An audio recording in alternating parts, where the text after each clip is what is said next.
Welcome back to another video. If you would like and subscribe, I appreciate it if you do. It simply just helps out the channel. But today I'm going to talk about how to change, I'm going to actually show you how to change the lower control arm on the 2008 Infiniti G35X.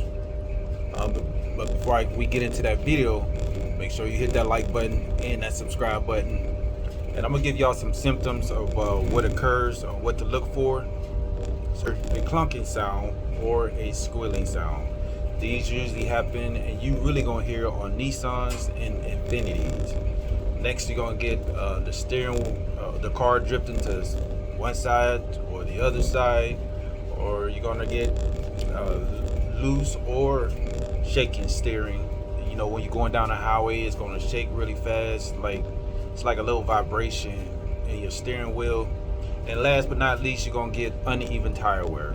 So if you get any of these symptoms, check out to see if it's your ball joints on your lower control arm or your upper control arm. So, or it could be your outer tire rod end. You never know. So do your due diligence, and we're gonna get right into this video.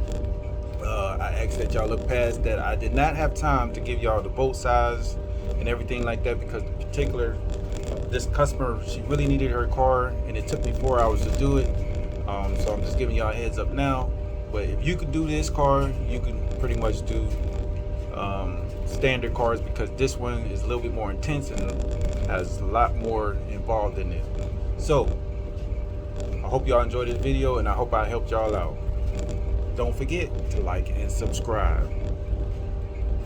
I tell you what, it's very hard doing this on the ground, but it's doable. Here I'm showing y'all the old one and the new one, and I'm gonna try to walk y'all through this. And I went through the hard stuff, and I'm gonna show y'all how I got it out. But actually, I'm not even gonna show y'all how I got it out, because I'm gonna show y'all how I put it in, how I'm gonna put it in. And I'll try to give y'all tips and steps on how to do this.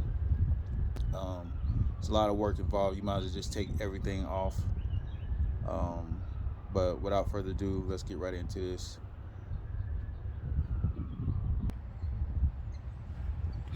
All right, here we have it. This is the driver's side, and as you can see, I took everything off pretty much. I had to take the CV axle off. Well, the bolt off, axle nut, the sway bar link I had to take off. I even had to loosen the sway bar itself. As you can see, the knuckle is off here. The knuckle is off. The tie rod end is off. The upper is off as well.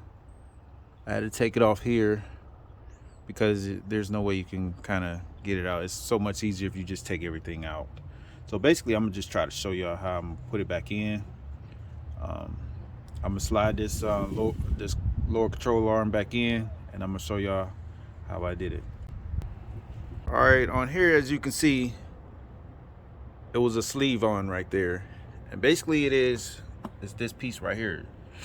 You have to take that off your old lower control arm. If you don't, it will not fit right in your and your ball joint will not fit right. So make sure you take that piece off right there, off of this ball joint here, because if you don't, it's not gonna fit. So I just ran into that problem there, so keep that in mind. I gotta let that cool down because I had to heat it up for it to fall off, because like I said, in this rusty belt, you know, it gets seized up, so I had to heat it up, and it fell right off after I did that. I'm gonna continue this once this cooled down. All right, this is the little piece I was talking about right here. You have to take that off the old one, and it goes right up here onto this new ball joint, and it sits right off in to the knuckle right there. So make sure you do that. All right, I'm gonna continue putting this together, and I'm gonna be back with you guys and show you what I've done. All right, I just wanted to show y'all the final product. I had to speed through this because the customer needed her car, so I'm gonna just show you what I had to do. All right, you had the 2 bolts right there. You had to put in underneath this mount, like it's bolts, 2 bolts that go underneath here. You have to jack it up to see that. I had to put this bolt back in right here. I had to put the sway bar link in, and to actually get this lower control out, you have to take these 2 bolts out of the bracket of the sway bar link, and it'll be able to drop down and get enough clearance. I also had to take this strut bracket off. Let's see, right here, some this black looking thing here. I also had to take the CV axle out.